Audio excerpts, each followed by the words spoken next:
breaking news at noon. Police have released pictures of a man wanted for questioning in connection with the shooting of UnitedHealthcare CEO Brian Thompson.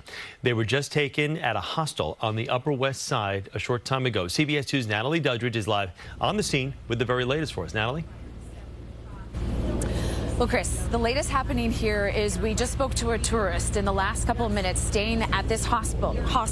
This is the American Youth Hostel, 891 Amsterdam. They stay overnight. 2 police officers came in and questioned several people. Now, this comes as police released new pictures taken here of a person of interest they want to question. The NYPD is not calling this person the suspect, but they would like to interview them. Now, let's walk through what we do know from the latest from this investigation. CBS obtained surveillance video of the suspect riding a bike leaving Central Park about 15 minutes after the shooting. Where did he go after that? That is one of the key questions. Sources say police are still hoping this image showing the suspect wearing all black and that distinctive backpack taken at a Starbucks minutes before the shooting, that it may have captured enough of the suspect's face to run it through facial recognition programs. And another development, CBS News has learned from law enforcement sources that shell casings found at the scene had the words "deny, defend, depose" meticulously written in Sharpie.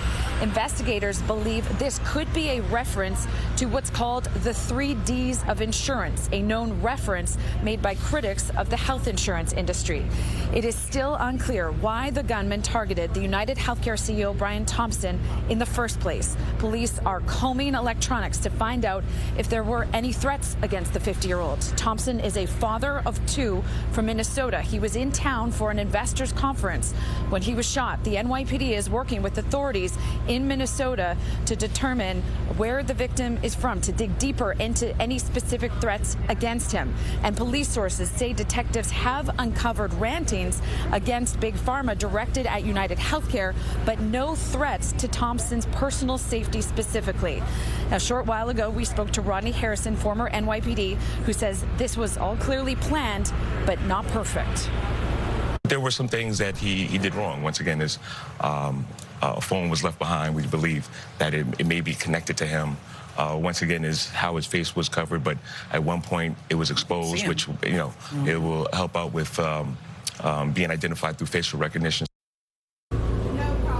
Now, again, a motive for the shooting remains a mystery. Police fanned out across the city looking for clues.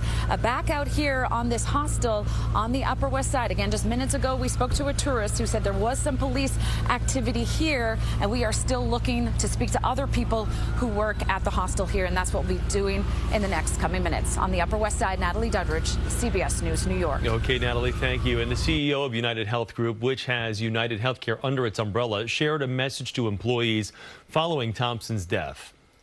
There are no words to describe how so many of us are feeling right now.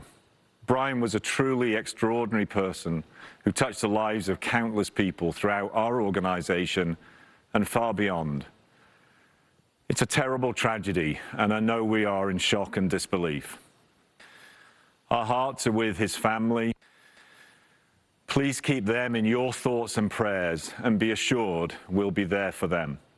He went on to encourage employees to support each other as they collectively grieve Thompson's death. Stay with CBS News New York as the NYPD continues the manhunt for this gunman. We have much more on the investigation and Brian Thompson on our website, cbsnewyork.com.